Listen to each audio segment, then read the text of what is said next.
Hello everybody, kind of rabbit holes here. What are we at? Maintenance update 3. So we've got the last run of where the panels meet, all butylled up. It's starting to rain. I'm getting off of this roof. I've not put caps on some of the screws. Doesn't matter, they're purely aesthetic. These are all galvanized screws. But yeah, there's now butyl sealant between everything.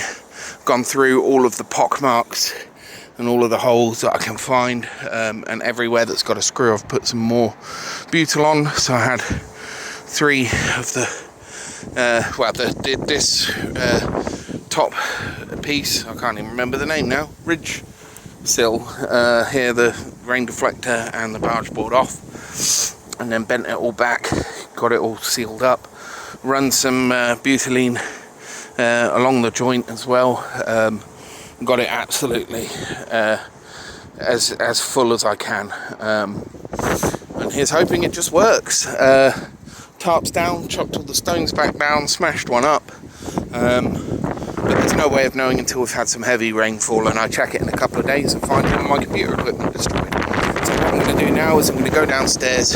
God, it is windy and cold. I'm going to go downstairs and turn off the power in the office, I think,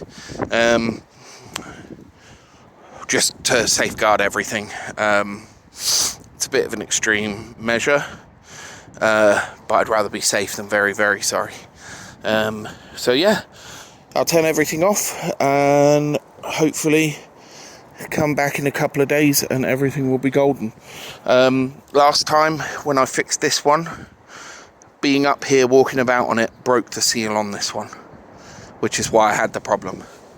So here's hoping that messing around up here hasn't broken the seal on this one. There's a lot of butyl in there and it is flexible, but you know, only time will tell. So wish me luck, fingers crossed. Thanks for watching. I will keep you updated. Cheers, bye.